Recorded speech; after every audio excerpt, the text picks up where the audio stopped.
तर विद्यार्थी मित्र, या व्हिडिओमध्ये आपण शासकीय वैद्यकीय महाविद्यालयाची जी ग्रुप डी ची परीक्षा घेण्यात आली होती सप्टेंबर महिन्यामध्ये मित्रांनो, त्या परीक्षेचा निकाल हा आता लावण्यात आलेला आहे मित्रांनो। त्याबाबतची संपूर्ण अपडेट माहिती मी तुम्हाला आज या व्हिडिओच्या माध्यमातून देणार आहे। निकाल हा तुम्हाला कोणत्या वेबसाईटला बघायचा आहे किंवा कशा प्रकारे निकाल हा प्रसिद्ध करण्यात आला आहे त्याबाबतची संपूर्ण माहिती मी तुम्हाला देणार आहे। नमस्कार मित्रांनो, माझं नाव भूषण BW एज्युकेशन या यूट्यूब चॅनलवरती मी तुमचं स्वागत करतो। मित्रांनो, जर तुम्ही माझ्या चॅनलला नवीन असाल तर चॅनलला सबस्क्राइब करून घ्या आणि बाजूला दिलेल्या बेल आयकॉनला प्रेस करा, म्हणजे मी अपलोड केलेल्या व्हिडिओची माहिती तुमच्यापर्यंत लवकरात लवकर पोहोचेल। तर बघा विद्यार्थी मित्र, आपल्या सर्वांनाच माहिती आहे की शासकीय वैद्यकीय महाविद्यालय मध्ये ग्रुप डी मध्ये विविध पदांकरता भरती प्रक्रिया ही ची जाहिरात प्रसिद्ध करण्यात आली होती। त्यामध्ये नागपूर वैद्यकीय महाविद्यालय व धुळे वैद्यकीय महाविद्यालय येथील जागा होत्या।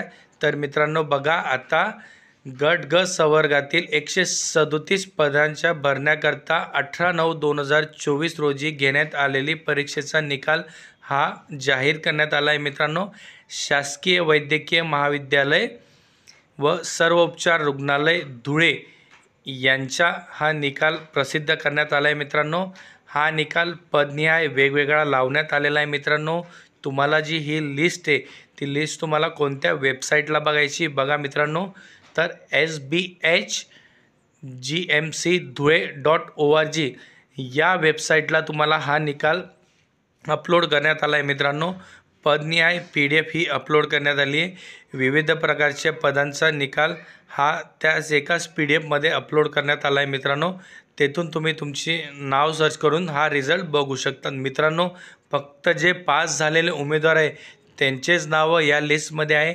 ज्यांना 90 मार्कांपेक्षा कमी मार्क पडाले त्यांचे या लिस्टमध्ये नाव नाही आहे मित्रांनो। तर मित्रांनो, निकालासंदर्भात तुम्हाला कोणतीही अडचण असेल किंवा कोणती शंका असेल तर खाली कमेंट करा मित्रांनो, मी तुम्हाला लवकरात लवकर रिप्लाय करण्याचा प्रयत्न करेन। मित्रांनो, आपण अशाच प्रकारची नवनवीन अपडेट माहिती ही तुमच्यासाठी घेऊन येत असतो। तर आपला व्हिडिओ आवडला असेल तर लाईक करा, शेअर करा आणि चॅनलला सबस्क्राईब करायला विसरू नका।